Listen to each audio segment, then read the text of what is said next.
Baruch Hashem, it is day number 307 of our daily study of Rambam, Sefer HaMitzvos. And in the 3 chapters today, study track of Mishnah Torah, we are continuing in Hilchas Toyin V'Niton. Those are litigants. Chapters 10, 11, and 12. There are still many more chapters left. And we have the same mitzvah for every day. We're going to be repeating again today and for the next few days.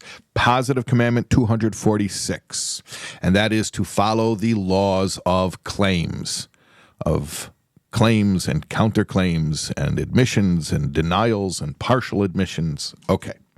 So I mentioned previously that when one person makes a claim, a monetary claim against another, we'll call him the plaintiff, we'll call the other the defendant, that this can result in having to take an oath, a biblical oath, which is one of the 10 Commandments, right? Don't take God's name in vain. That includes don't swear falsely. All right, so I mentioned there are 3 scenarios in which a biblical oath would be administered. Now, why do I keep saying biblical oath? Because there is such a thing as rabbinic oath, which is a little less serious, but I'm not going to talk about that today. I said there are 3 scenarios in which a biblical oath would have to be taken. I mentioned one scenario is the meida b'miktzos. Do you remember that term? The meida b'miktzos means that he admits partially. What? I owe you $100? No, I don't owe you $100. I only owe you $50. Okay, no problem. Pay the 50 and take a biblical oath that you don't owe the other 50. Right. Okay, then we mentioned another scenario where there is aid echad. There's one aid. Remember that word? Ayin Dalet, aid, a witness. So normally in Torah law, everything has to be, whether it's criminal or civil, it has to be established through 2 witnesses. Here he's got 1 witness. I was there at the time of the loan, and I saw you, Reuven, borrow $100 from Shimon, and I'm testifying to that. Okay, so that would cause Reuven to have to take an oath. There's a third scenario, and that is called Shvuos HaShomerim, the oaths of Shomerim. Do you remember this word Shomerim? Yeah, I'm sure you do. Well, you might not remember it right now, but if I continue to jog your memory, I think you will. Do you remember we learned about the 4 types of watchmen or guardians, right? Let's see if we get this right. The unpaid watchman, the paid watchman, the renter, the borrower. Okay, so there is a scenario in which a shomer, a watchman, would have to take a biblical oath.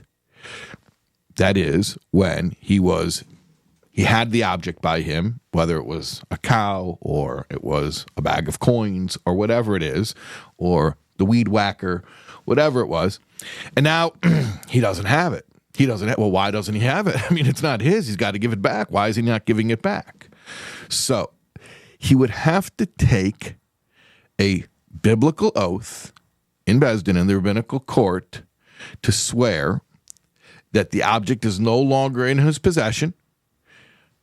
Rather, it was lost, stolen, or destroyed in a manner that makes him exempt. And you're going to say, what does it mean, a manner that makes him exempt? Well, I'm not going to get into the particulars right now because we already learned about the 4 types of watchmen. But as you remember, they all have different levels.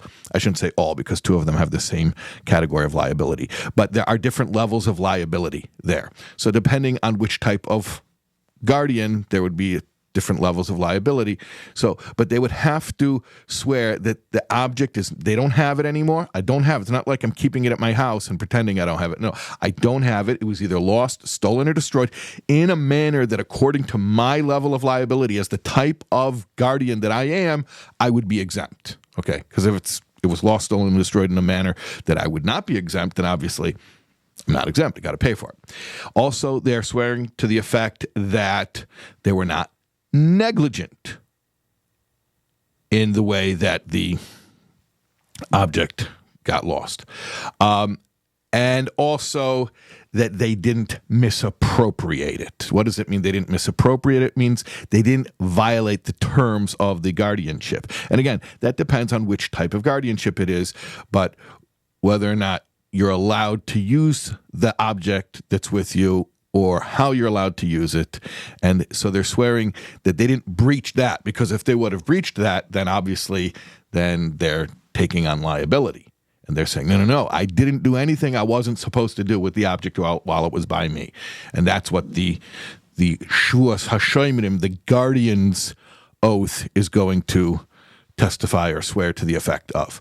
Okay, so that's our mitzvah for today, and we're going to be continuing to learn this mitzvah for a few more days. We'll see you tomorrow, God willing.